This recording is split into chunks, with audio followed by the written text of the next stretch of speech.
नमस्कार दोस्तों, मैं गौरव स्वागत करता हूं आप सबका आपके अपने परिवार स्वाध्याय सीरीज में। आशा करता हूं कि आप लोग अच्छे होंगे और अच्छे से अपनी पढ़ाई पर ध्यान दीजिए, ये आवश्यक है।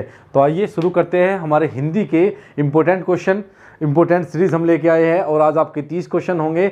मैं भी चाहता हूँ कि आपको लाइव क्लास आके दूँ, बस आप लोग थोड़ा सपोर्ट कर दीजिए। आपकी सपोर्ट की आवश्यकता है।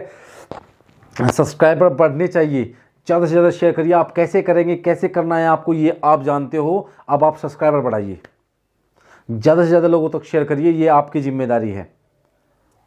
अगर आप लोग हमें थोड़ा सा भी मानते हो, आपको लगता है कि हम लोग मेहनत कर रहे हैं, हम लोग पढ़ा रहे हैं, तो अब सब्सक्राइबर बढ़ाना आपकी जिम्मेदारी है। जितना हो सकता है शेयर करिए, लोगों को लाइए, जोड़िए लोगों को ला के।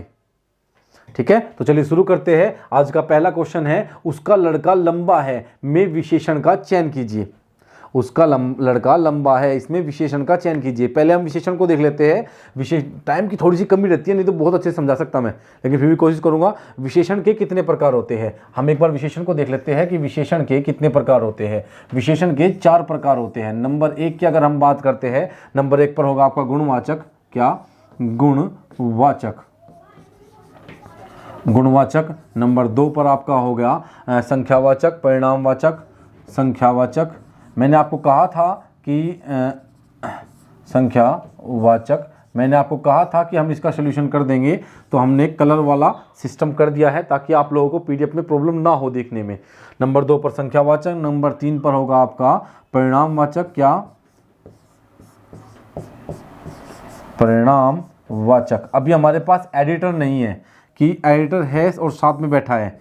संख्यावाचक, परिणामवाचक। और अगर बात करते हैं हम, क्या नंबर 4 पर आपका क्या होगा? सॉरी, नंबर 4 पर यार रबड़ क्यों नहीं आ रही है?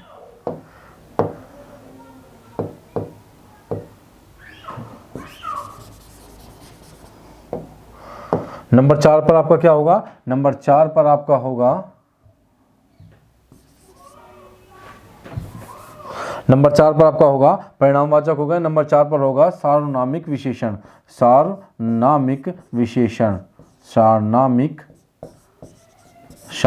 विशेषण। ठीक है, कैसे होंगे ये हम क्लास में देखेंगे। अभी सुन लीजिए, विशेषण के 4 प्रकार होते हैं, गुणवाचक, संख्यावाचक, परिणामवाचक और सार्वनामिक विशेषण। गुणवाचक विशेषण, संख्यावाचक, परिणामवाचक, सार्वनाम विशेषण, इन सबको हम क्लास में और अच्छे से पढ़ेंगे। क्या करेंगे? क्लास में और अच्छे से इनको पढ़ लेंगे। ठीक है, तो अब हम देखते हैं हमारा आंसर क्या होगा। हमारा आंसर होगा, उसका लड़का लंबा है में विशेषण का चयन कीजिए। लड़का। अब विशेषण क्या होता है, विशेष्य क्या होता है, एक बार फिर से बता देता हूं। विशेषण जिसकी विशेषता बताते हैं उसे विशेष्य कहते हैं। जो शब्द संज्ञा अथवा स्वरनाम की विशेषता बताए उसे विशेषण कहते हैं। जो शब्द संज्ञा अथवा स्वरनाम की विशेषता बताए उसे विशेषण कहते हैं। और विशेषण जिसकी विशेषता बताते हैं उसे विशेष्य कहते हैं। ठीक है, अर्थात कुल मिलाकर संज्ञा या स्वरनाम विशेष्य कहलाते हैं। अर्थात विशेषण जिसकी विशेषता बताते हैं उसे विशेष्य कहते हैं। तो उसका लड़का लंबा है में विशेषण क्या है? उसका लंबा, उसका, 2 बार उसका आ गया, उपयुक्त में से कोई नहीं। बताइए, तो गुण क्या है? गुण है उसका लंबा। लंबा होना उसका एक गुण है, तो विशेषण क्या होगा? लंबा। तो आंसर क्या होगा? ऑप्शन नंबर बी इसका आंसर होगा। चलिए कमेंट करिए कि प्रयोग के आधार पर पांडु शब्द होगा। प्रयोग के आधार पर पांडु शब्द होगा।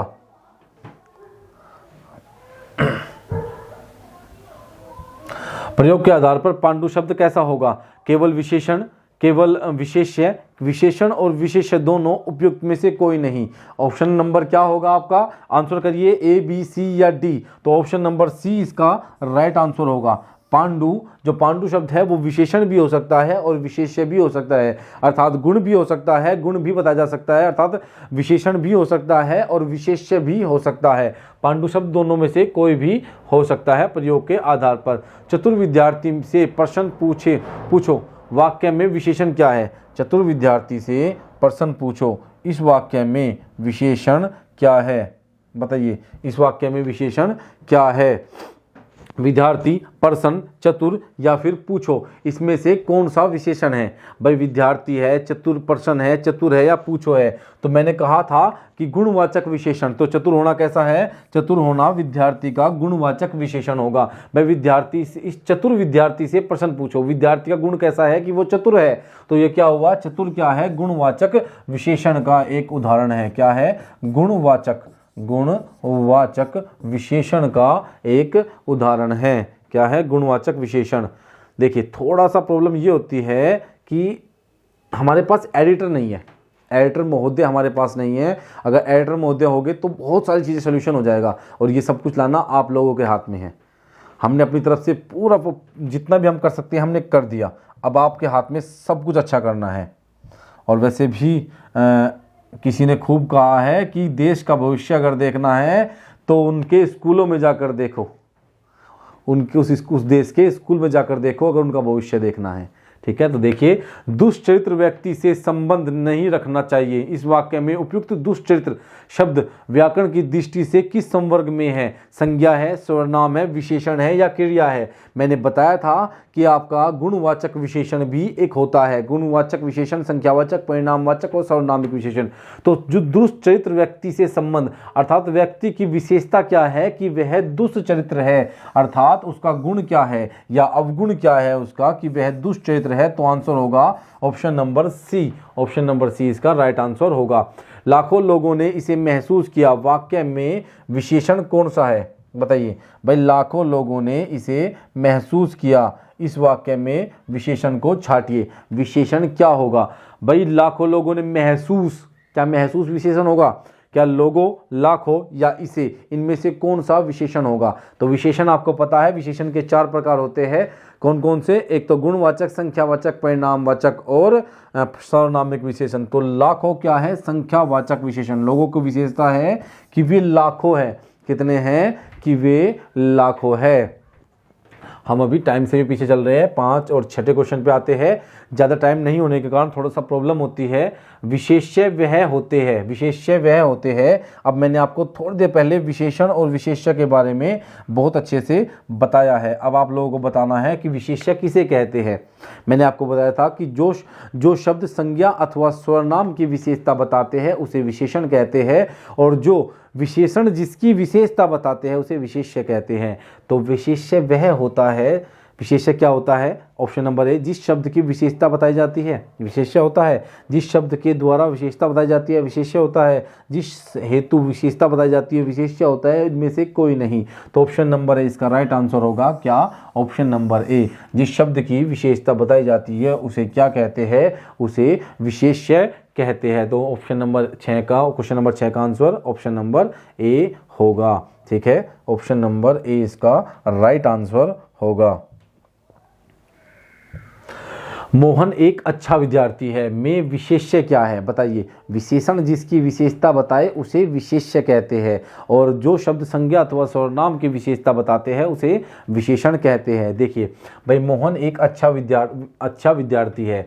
भाई विद्यार्थी है, मोहन विद्यार्थी है, इसका गुण क्या है कि वो विद्यार्थी है, तो विशेषण हुआ।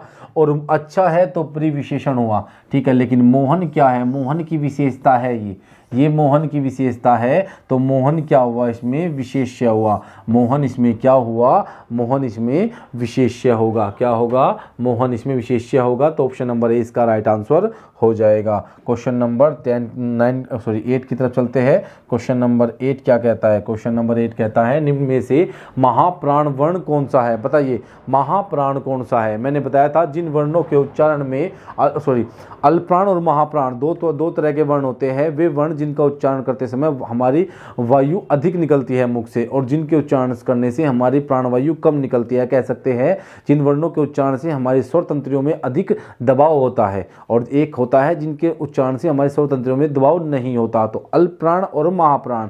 देखिए, अल्पप्राण वे होते हैं जिनके उच्चारण करते समय हमारे मुख से वायु बहुत कम निकलती है, जैसे क, ख। तो किससे हमारे स्वर तंत्रियों में अधिक दाब हुआ? क, ख, ग, घ, ड, च, छ। तो किससे? दूसरे से, दूसरा, चौथा और पांचवा। ठीक है, दूसरा। ठीक है, तो क, ख। तो किससे? ख से। तो हम देखते हैं त, थ। सबसे अच्छा है, याद मत करो, सोचो। प्रैक्टिकल है त, थ, द, ध। तो त से अल्पप्राण, थ महाप्राण, द, त, थ, द अल्पप्राण, ध महाप्राण। तो दूसरा और चौथा। ठीक है ना? तो दूसरा और चौथा महाप्राण त और थ। थ की बात करते हैं तो थ महाप्राण होता है। ऑप्शन नंबर ए इसका राइट आंसर होगा। क कम वायु, व बहुत कम वायु, च च बहुत कम वायु, छ महाप्राण होता है, च अल्प प्राण है। महाप्राण पूछा है तो ऑप्शन नंबर ए इसका राइट आंसर होगा। हिंदी शब्दकोश में ए और अंग किस वर्ण के साथ आते हैं? ए और अंग किस वर्ण के साथ आते हैं बताइए। हिंदी शब्दकोश में अंग और ए किस वर्ण के साथ आते हैं? ऑप्शन नंबर बी इसका राइट आंसर होगा। ऑप्शन नंबर बी ए के साथ आते हैं। क्या आते हैं? ए के साथ। निम्न में से कौन सा शब्द अमात्रिक है बताइए। अमात्रिक शब्द इसमें से कौन सा है? कौन सा शब्द इसमें से अमात्रिक हो जाएगा? क्या हो जाएगा? अमात्रिक हो जाएगा। निम्न में से कारखाना, मैंने आपको आज ही पढ़ाया है कि मात्रा क्या होती है। इसमें तो वैसे भी आ की मात्रा लगी हुई है यहाँ पे भाई, कै में हलंत लगा देंगे तो और प्लस करेंगे और हलंत लगाने के बाद क्या आएगा? आ। और उसमें बहुत सारी मात्रा ऐसे ही लगी हुई है। अमिताभ में भी मात्राएं हैं। चहल चहलना, चहचाना, चहचाना में भी मात्राएं हैं। लेकिन जो क्या है? कलरव में कोई मात्रा नहीं है। तो आपका आंसर क्या होगा? ऑप्शन नंबर सी आपका राइट आंसर हो जाएगा। क्या? ऑप्शन नंबर सी आपका राइट आंसर हो जाएगा। कलरव इसका सही आंसर होगा। अयोगवाह कहा जाता है बताइए। अयोगवाह किसे कहा जाता है?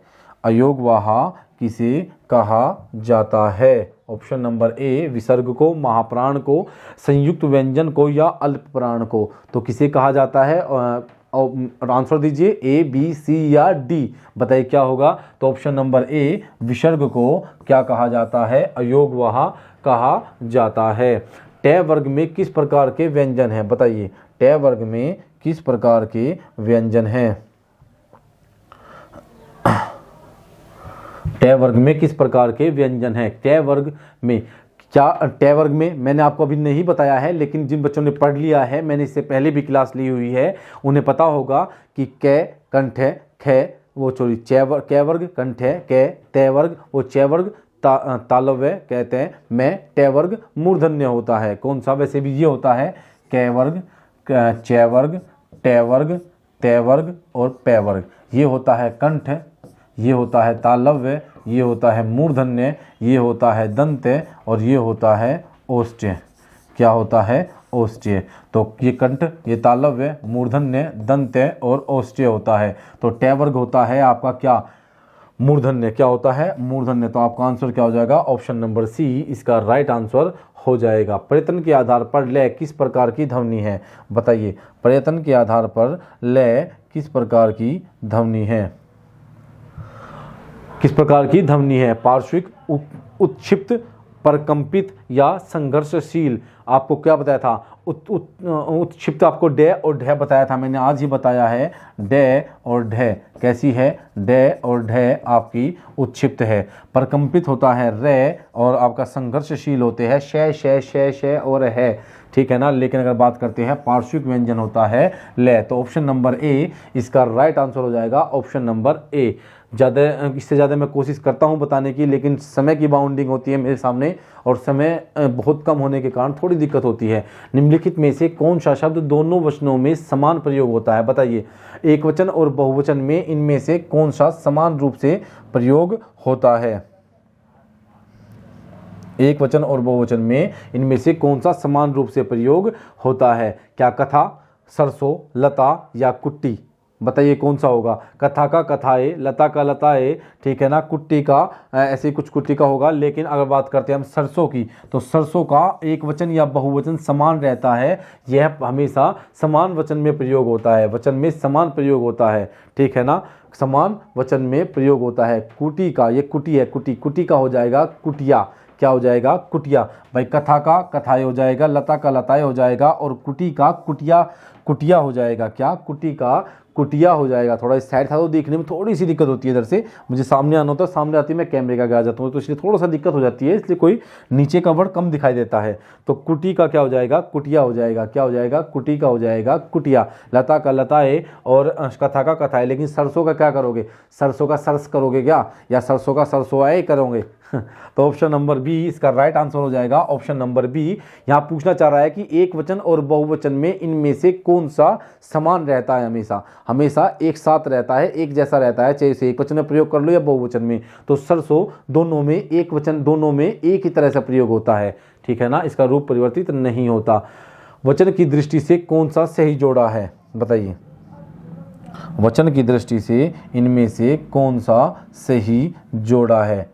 वचन, एक वचन और बहुवचन की बात कर रहे हैं हम, क्या एक वचन और बहुवचन की बात कर रहे हैं। लता का लताएं बिल्कुल सही है, घोड़ा का घोड़े बिल्कुल सही है, घोड़ा का घोड़े हो जाएगा, किताब का किताबें हो जाएगा, लेकिन सखी का सखिया नहीं होगा, ये मिस्टेक है यहाँ पे, सखिया में मिस्टेक है ये वाला, ठीक है ना, सखिया में ये वाला मिस्टेक है, क्या है, सखिया में ये वाला मिस्टेक हो रखा है, ठीक है ना, तो ये गलत है, ऑप्शन नंबर डी इसका राइट आंसर हो जाएगा। क्वेश्चन नंबर 16, किसका प्रयोग सदैव बहुवचन में होता है, किसका प्रयोग सदैव बहुवचन में होता है। जब आपसे ये पूछता है कि इनमें से किसका प्रयोग एक वचन या बहुवचन में किया जाता है, इनमें से किसका प्रयोग एक वचन या बहुवचन में किया जाता है, बताइए, इनमें से किसका प्रयोग एक वचन या बहुवचन में किया जाता है। देखिए 30 क्वेश्चन है इसमें आज, और 30 क्वेश्चन के लिए टाइम 30 ही मिनट है, तो हर एक मिनट में एक क्वेश्चन आपको कराना होता है मुझे,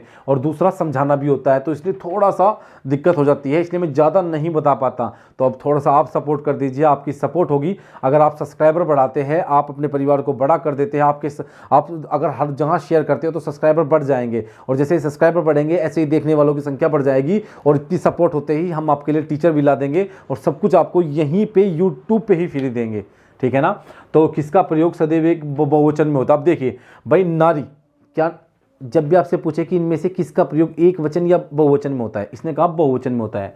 अब इसको वाक्य में प्रयोग कर लीजिए, नारी आ रही है, एक वचन में प्रयोग हो रहा है भाई, नारी आ रही है, ठीक है। लता जा रही है, अगर लता किसी लड़की का नाम है, और लता अगर बेल है तो लता गिर गई, लता गिर गई, तो ये भी एक वचन में प्रयोग हुआ, ठीक है। गायें घास खा रही है, गायें घास खा रही है, तो एक वचन में प्रयोग हुआ, सेंटेंस एक वचन का बन रहा है। लेकिन दर्शन हो गए, दर्शन हो गए अर्थात बहुवचन में प्रयोग होता है, तो इसका वाक्य प्रयोग करोगे तो आपको पता चल जाएगा, ऑप्शन नंबर ए इसका राइट आंसर होगा, किसका प्रयोग सदैव बहुवचन में होता है, तो दर्शन ऑप्शन नंबर ए। पति शब्द का अविभक्तिक बहुवचन क्या होगा, बताइए, पति शब्द का अविभक्तिक बहुवचन क्या होगा, बताइए, पति शब्द का अविभक्तिक बहुवचन क्या होगा, पति शब्द का अविभक्तिक बहुवचन होगा पति, ऑप्शन नंबर सी इसका राइट आंसर हो जाएगा। 18वां, निम्न में से कौन सा शब्द बहुवचन है, बताइए, इसमें से कौन सा शब्द आपका बहुवचन है, बताइए। पौधा, लड़का, प्राण, वायु, पुस्तक, बताइए। पौधा क्या हुआ, वाक्य में प्रयोग कीजिए, पौधा गिर गया, पौधा गिर गया एक बहुवचन में प्रयोग होता है, तो क्या हुआ, पौधा गिर गया। लड़का चला गया, एक वचन, ठीक है ना। पुस्तक रखी हुई है, पुस्तक रखी हुई है, लेकिन प्राण निकल गए, क्या, प्राण निकल गए, भाई प्राण निकल गए, इसका मतलब बहुवचन में प्रयोग होता है, इसका क्या, बहुवचन में प्रयोग होता है। निम्न में से कौन सा शब्द बहुवचन है, तो प्राण बहुवचन है। जातिवाचक शब्द संज्ञा शब्द है, जातिवाचक संज्ञा शब्द निम्न में से कौन सा है, बताइए। जातिवाचक संज्ञा शब्द निम्न में से कौन सा है। कामायनी, कामायनी एक पुस्तक है, कामायनी एक पुस्तक है, पुस्तकों में भी एक पुस्तक, तो किसी विशेष की बात कर रहा है, तो ये क्या हुआ, व्यक्तिवाचक हुआ, क्या हुआ, व्यक्तिवाचक संज्ञा, व्यक्तिवाचक संज्ञा हुआ, ठीक है ना। आम, ठीक है, हम देखेंगे। रसीला, रसीला होना क्या है, रसीला होना गुण है। वकील, वकील क्या है, वकील जाति है, क्या है, वकील जाति है, क्या है, वकील जाति है।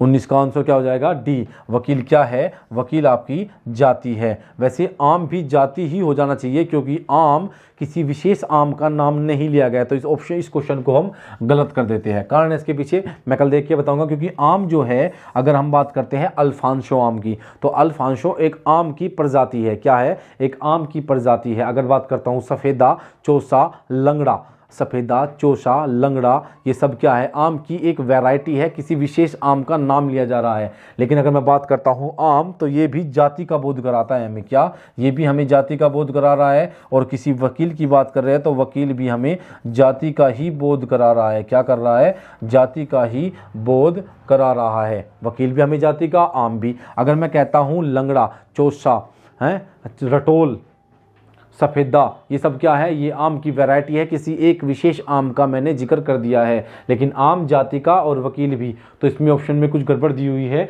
तो 19 को देख लीजिएगा, आम और वकील दोनों इसका आंसर हो जाएगा, आम और वकील, बी और डी इसका आंसर हो जाएगा।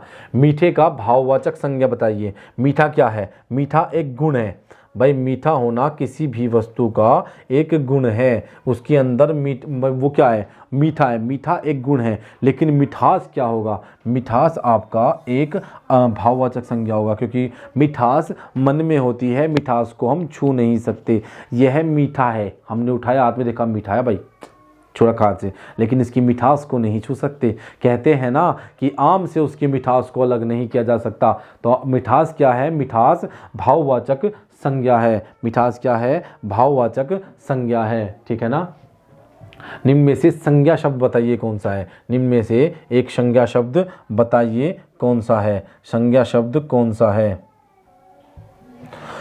गंगा, पुराना, नीला, मोटा। भाई नीला क्या है, मोटा क्या है, ये गुण है, क्या है, गुण बनाइए या आप गुण बनाइए। नीला क्या है, नीला भी एक गुण है, नीला क्या है, गुण है, और पुराना होना भी एक गुण है। तो ये क्या हुआ, ये विशेषण हुए क्या। लेकिन गंगा इसका आंसर होगा, गंगा आंसर क्या होगा, गंगा। गंगा एक संज्ञा है, वो भी व्यक्तिवाचक संज्ञा है, कि नदियों में भी एक विशेष नदी का वर्णन मैंने कर दिया है। तो क्या हुआ, ये एक व्यक्तिवाचक संज्ञा होगी, क्या होगी, एक व्यक्तिवाचक संज्ञा हो जाएगी। देखिए कवि का स्त्रीलिंग शब्द क्या होगा, कवित्री, कवित्री, कवयत्री, कवित्री या कवियित्री। बताइए इनमें से कौन सा राइट आंसर हो जाएगा। तो ऑप्शन नंबर सी इसका राइट आंसर होता है। याद रखना, आपसे पूछ लेता है कवित्री कैसे लिखा जाएगा, तो कवित्री ये लिखा जाएगा, और कवि लिखा जाता है ये, क्या, ये, तो कवित्री लिखा जाएगा ये। तो ऑप्शन नंबर सी इसका राइट आंसर हो जाएगा। ऑप्शन नंबर डी, निम्न में से कौन सा शब्द सदा बहुवचन में प्रयोग होता है। इसमें से कौन सा ऐसा शब्द है जो हमेशा बहुवचन में ही प्रयोग होता है। शिशु, भक्ति, पुस्तक या प्राण। प्राण निकल गए हमेशा बहुवचन में ही प्रयोग किया जाता है, मैंने ये सब आपको बता दिया है। तो प्राण हमेशा बहुवचन में ही प्रयोग किया जाता है। क्वेश्चन नंबर 24, अविकारी शब्द क्या होता है। अविकारी शब्द को बताइए कि अविकारी शब्द इनमें से कौन सा है, अविकारी शब्द इनमें से कौन सा है। संज्ञा, सर्वनाम, अव्यय या विशेषण। तो क्या होगा, संज्ञा, संज्ञा होता है विकारी, क्या होता है, ये होते हैं विकारी, क्या होते हैं, विकारी। सर्वनाम भी विकारी ही होता है, क्या होता है, विकारी ही होता है। विशेषण भी विकारी ही शब्द होते हैं, विकारी। जबकि अव्यय ये अविकारी शब्द होते हैं जो लिंग वचन कारक के अनुसार परिवर्तित नहीं होते, क्या होते हैं, नहीं होते। अव्यय के कितने प्रकार होते हैं, अव्यय के 4 प्रकार होते हैं।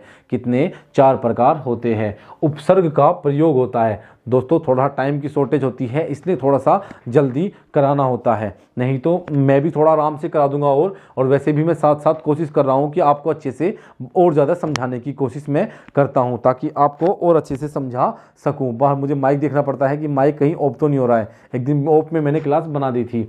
उपसर्ग का प्रयोग होता है किसी भी शब्द के आदि में, किस शब्द के मध्य में, शब्द के अंत में, या इनमें से कोई नहीं। तो उपसर्ग का प्रयोग बताइए। ऑप्शन नंबर ए, बी या सी कमेंट करिए और अपना आंसर दीजिए। आंसर क्या होगा आपका, आंसर ए, बी या सी, इनमें से कौन सा होगा। उपसर्ग का प्रयोग होता है आदि, शब्द के आदि में, अंत में, मध्य में, कहीं में होता है। ऑप्शन नंबर ए, उपसर्ग का प्रयोग शब्द के शुरुआत में होता है। तो 25 का आंसर ए हो जाएगा।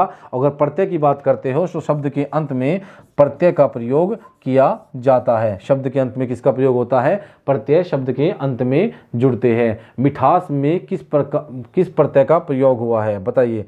मिठास में किस प्रत्यय का प्रयोग हुआ है, मिठास में किस प्रत्यय का प्रयोग हुआ है। मिठास में मीठा नहीं, आठास नहीं, आस, प्यास। देखिए मीठा में क्या जोड़ दिया, आस जोड़ दिया। मीठा में क्या जोड़ दिया, मीठा में आस जोड़ दिया। तो क्या होगा, मीठा में आस जोड़ा तो मिठास बना। तो आस प्रत्यय का प्रयोग किया गया है। ईश्वर तुम्हें दीर्घ आयु दे। अर्थ के आधार पर वाक्य के भेद बताइए। ईश्वर तुम्हें दीर्घ आयु दे, अर्थ के आधार पर वाक्य के भेद बताइए। बताइए, ईश्वर तुम्हें दीर्घ आयु दे, अर्थ के आधार पर वाक्य के भेद बताइए। प्रश्नवाचक, विस्मयवाचक, इच्छावाचक या निषेधवाचक? बताइए क्या होगा। क्या मैं इस वाक्य से आप क्या महसूस कर रहे हो? मैं आपको क्या कहना चाहता हूँ? मैं कहना चाहता हूँ कि ईश्वर आपको सद्बुद्धि दे, ईश्वर आपको दीर्घ आयु दे। इसका मतलब मैं इच्छा कर रहा हूँ कि ये हो जाए, तो ये क्या होगा? इच्छावाचक वाक्य। तो ऑप्शन नंबर सी इसका राइट आंसर हो जाएगा, इच्छावाचक होगा। प्रश्नवाचक में प्रश्नवाचक होता कि तुम कहाँ जा रहे हो, तो क्या होगा? प्रश्नवाचक, ठीक है ना। विस्मयवाचक होगा, ओह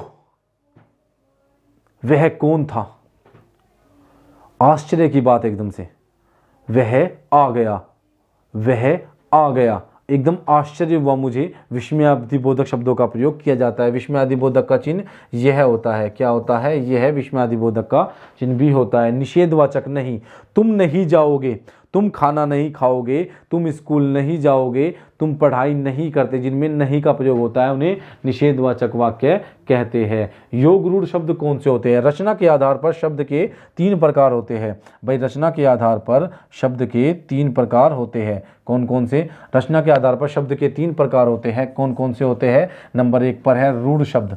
रूढ़ शब्द ये इन शब्दों का वर्ण विच्छेद करने पर इनका कोई अर्थ नहीं निकलता, जैसे कमल, वर्ण विच्छेद करने पर कोई अर्थ नहीं निकलेगा। यौगिक शब्द, यौगिक शब्द 2 शब्दों से मिलकर बने होते हैं, 2 स्वतंत्र शब्दों से मिलकर बने होते हैं, और इन दोनों शब्दों को अलग अलग करने पर अलग अलग कर देते हैं, जैसे सब्जी वाला, सब्जी वाला। भाई सब्जी वाला, सब्जी को अलग करो और वाला को अलग करो, ये क्या हो गया? सब्जी प्लस वाला। तो सब्जी का एक अलग अर्थ है और वाला का एक अलग अर्थ है। और एक होता है आपका क्या? नंबर 3 पर आपका क्या होता है? योग रूढ़ शब्द। क्या होता है? योग रूढ़ शब्द। योग रूढ़ शब्द कौन से होते हैं? योग रूढ़ शब्द 2 शब्दों से मिलकर बने होते हैं, लेकिन जैसे ही हम दोनों शब्दों को मिलाते हैं कोई विशेष अर्थ देते हैं, जैसे दशानन। क्या? दशानन, दशानन। 10 प्लस आनंद, 10 प्लस आनंद, तो 10 है आनंद जिसके, अर्थात क्या कहते हैं उसे? रावण कहते हैं। तो कोई तीसरा अर्थ दिया, तो इसमें क्या हो गया? योग रूढ़ शब्द कौन से होते हैं? योग रूढ़ पूछा है आपसे, तो योग रूढ़ शब्द होते हैं आपके कौन से? योग रूढ़ शब्द होते हैं आपके लंबोदर। क्या हुआ? लंबोदर। कोई विशेष अर्थ देते हैं, लंबा है उदर जिसका, अर्थात गणेश जी। क्या? गणेश जी। किसी तीसरे के लिए शब्दों का प्रयोग किया जाता है, 2 स्वतंत्र शब्दों से मिलकर बने होते हैं, लेकिन फिर भी किसी तीसरे का प्रयोग करते हैं। लंबोदर, लंबा है उदर जिसका, अर्थात लंबोदर। ठीक है, समझ में आए? 29वां, ईश्वर तुम्हें दीर्घ आयु दे, अर्थ के आधार पर वाक्य का भेद। वही सेम क्वेश्चन रिपीट हो गया है, तो इसका आंसर भी आपका वही हो जाएगा। क्या? इसका आंसर हो जाएगा आपका इच्छावाचक। क्या होगा? इच्छावाचक। ऑप्शन नंबर सी इसका राइट आंसर हो जाएगा। क्वेश्चन नंबर 3, निश्चयवाचक सर्वनाम। निश्चयवाचक सर्वनाम इनमें से कौन सा है? क्या है? निश्चयवाचक सर्वनाम इनमें से कौन सा है? बताइए, निश्चयवाचक सर्वनाम इनमें से कौन सा है? सर्वनाम के कितने भेद होते हैं? सर्वनाम के कितने भेद होते हैं? अगर सर्वनाम की बात करता हूं तो सर्वनाम के 6 भेद होते हैं। कितने? 6 भेद होते हैं। नोट नहीं कर सकता, टाइम नहीं है, लास्ट चला हुआ है।